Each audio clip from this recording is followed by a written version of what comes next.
Hello mga ka-cheers! Kumusta na po kayo ngayon? Yan, pahinga muna tayo. Kasi maggagawa tayo ng konting handa para sa aking boss na babae dahil birthday pa niya po ngayon. Kaya konti lang. Habang nasa school ang mga bata at siya po ay nasa flower arrangement. Kaya nag-aaral siya ng pag-arrange sa mga flower. Kaya bibilisan natin ang ating paghahanda, konti lang. At pagdating ng aking alaga ay iso-surprise daw namin ang kanyang mami. Kaya habang wala siya, magluluto muna tayo ng konti para hindi niya alam na tayo ay may ginagawang ano. Kaya Sara, samahan niyo po ako. Let's go!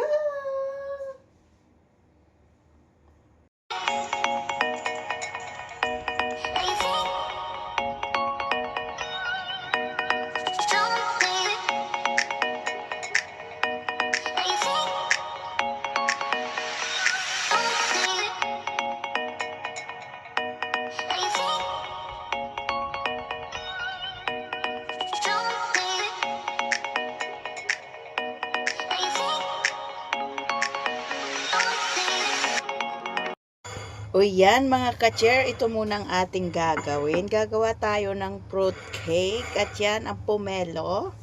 Yan, inalisan lang po natin ng ibabaw para po pantay. At syempre, mayroon po tayong toothpick.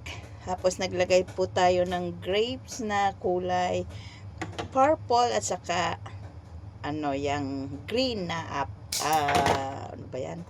Grapes. At syempre, kumuha din tayo ng grapes na may tangkay pa, katulad po niyan. At atin pong itutusok lang yan sa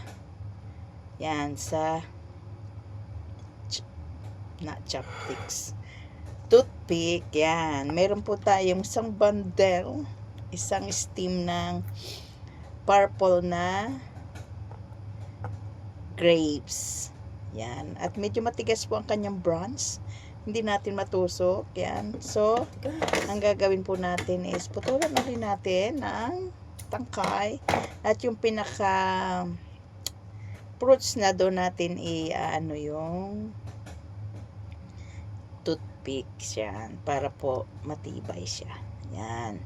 So, balig, putulin lang po natin yung pinaka sobra para hindi po makita. Yan. And then, yan. Naglagay din tayo ng pinaka green na grapes. Yan po ang pinaka-dekorasyon natin. Oops, mahuhulog. Yan. Medyo pinuputol natin ang toothpick dyan para po. So, yan. Ganyan po ang ating gagawin. Para hindi makita yung toothpick, lalagyan po natin siya ng another. Yan. Ganyan lang ating gagawin muna. At lalagyan din natin doon para hindi makita yung pinaka-steam niya, pinaka-bronze ng ating purple grapes. So, yan. Dahil may cake naman pong ginawa siya kanina, kaya tayo ay fruits na lang para tamang-tama sa snack ng mga bata, diba? Oh. Binabaon lang natin yung pinaka-toothpick para hindi po makita sa natin, sa decoration natin. So, ganyan lang po. At tayo din po ay nag-slice dyan ng isang apple, kalahating apple pala, at ating i-decorate dyan mamaya. At syempre, some oranges. Yan. Para pang-decorate natin dyan. So, inaayos lang po natin yan. Every year, nagkakaroon tayo ng surprise, a little bit surprise kay bossing na babae dahil gusto nung kanyang bunsong anak, si Emma, na kami ay mag-surprise. So, hindi natin binabati mula kaninang umaga si babae. Yan. So, yan. Naglagay na tayo ng pinakaganyan lang na orange. Yan. Bali tayo ng a little bit yan no. Kinuha natin ng konting balat yung pomelo para po maitusok natin yung isang slice na orange kasi favorite ni Emma ang orange. So yan. lalagyan po natin. Matamis po yung orange na yan. Kaya pwede po yung kainin. Yan. Ano lang. Feel lang. Bakit ganyan ang style? So, yan. Nilalagyan lang natin ng decoration ng orange. And mamaya-maya, pag malapit na po ang dating ng mga bata, pag sinundo ni babae sa bus stop, sa school bus stop, ilalagay na po natin ang lahat ng decoration. So, maliit ang ating plate, kaya kumuha tayo ng lilipat natin sa medyo malaki. So, yan. Gagawin po natin uli. Yan. Medyo first time nating ginawa yan. Kung ano lang po yung nasa isip natin. So, yan po.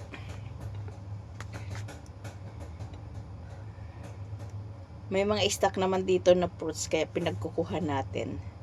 So, mamaya po, pag malapit na, kapag sinundo na ni babae yung mga bata sa school bus, atin na pong i-decorate lahat.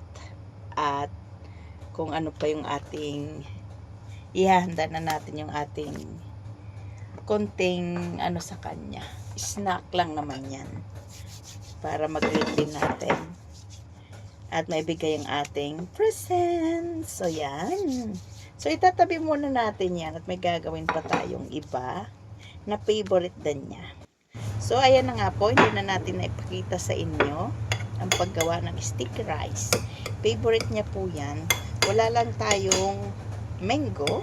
Kasi walang mango dito sa supermarket na malapit sa amin. Naubusan na siguro. So, gagawin lang nating heart shape yung atin pong stick rice. Yan. Dahil sweet tooth siya, kaya medyo tinamisan natin ng konti. So, ginagawa lang po natin na heart shape. Diba? Umuusok pa. Happy tummy.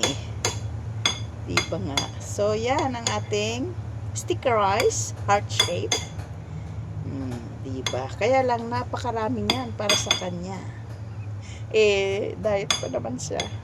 Kumbaga naglo-lose weight siya. Mini-maintain niya yung kanyang katawan. Kaya hindi po siya pwede ng maraming katulad niyan. So, maybe we need to improvise na medyo maliit lang. So, yan po ang ating heart sticky rice. Diba? Tabingi pa. So, aayusin natin kasi medyo tabingi. Tapos, lilinisin natin yung tabi-tabi para hindi mukhang marungis. O diba? Ganyan lang. Simple lang. Kasi sa Thailand, may sticky rice din sila. Kaya lang white. Tapos ang pinaka-ibabaw niya ay mango. Parang doon natin kinuha yung idea na niyan. Kaya lang wala nga tayong mango. So, tabi muna natin yan. At ayan na ang ating fruit cake. Diba, nilagyan na natin ng happy birthday.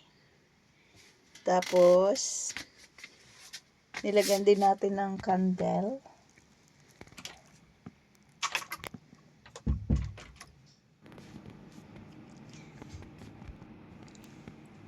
At yan yung cake na ginawa nila. Kinain na kaninang umaga yung isa. So, inilagay na natin sa table. O, diba? Ang cute. Ayan lang naman, mga crepes. 3 kinds of crepes lang. Para sa snack. At yan yung ginawa nating cake apple fruits. At yan ang sticky rice natin. Ginawa nating maliliit na sticky rice. At yan po ang ating gift natin sa kanya. Yung soup flour. Flour soup. Yan. Thank you nga pala sa gumawa. Kay Skasara. Yan. Ayan lang ang konting surprise natin. O, diba ang ganda ng ating fruit cake? O, sisindihan natin. Ang tagal dumating. Nakaabang tayo dyan. Yan. O, diba? Ang nilagay lang po natin is watermelon, tapos strawberry. Yan lang po ang nilagay natin na decoration. At saka blueberry. So, ganyan lang. Simple. O, diba? Si chocolate. Nandiyan na. Happy birthday to you. Happy birthday to you. Happy birthday. Happy birthday. Happy birthday to you. Thank you. That's my And present. look. It's a soap carving. Wow. Thank you. You're welcome. Soap. Nice. Oh, I want to try Be one. careful, Emma. Can I try one soap? No. Very nice. Where did you get that from? You know your friend in Tower 1? The helper is at the same church of me. Ah. She want the one making. Ah, she's making. She said, I told you many times you need to learn. Ah, I don't have time to. Mm. Yeah. And this, look. Yes. Emma. I take one to Cheers. Oh, Very wish, nice. mommy. Okay. Yay! Nyo rin pong nagustuhan, comment down below kung ano po ang nagustuhan nyo sa inahanda natin. At syempre yan po ang ating pagkakagawa ng ating cake. At yan na nga po, tapos na. O diba ang cute niya. Simple lang ang mga ingredient. Meron lang tayong orange. Ayan po ang crepes na atin ding inahanda. Yan, ang table setting po natin. So, ang ating flower na regalo, food carving siya. Soft carving pala. Ganyan lang ang mesa. O, diba? Cute.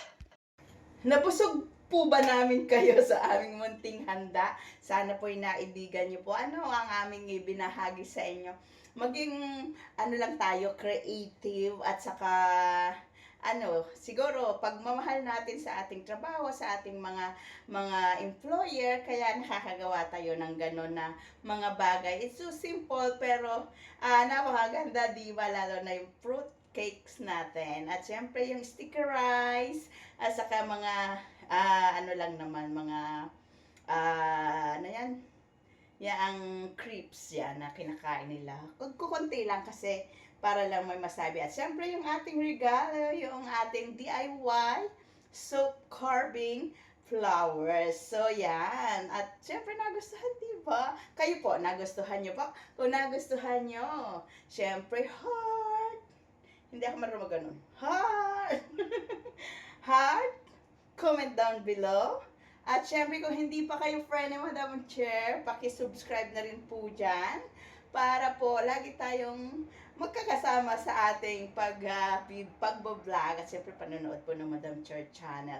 At huwag din niyo pong kalimutang i-hit ang notification bell dyan sa baba para po lagi kayong updated sa atin pong mga vlog na inilalabas po. Kaya salamat po ng marami sa inyo. This 2026 na riyan pa rin po kayo. Happy birthday, Madam Pernell. At sa iyo pong lahat, take care. Ingat po kayong palagi. Goodbye and God bless. Bye-bye!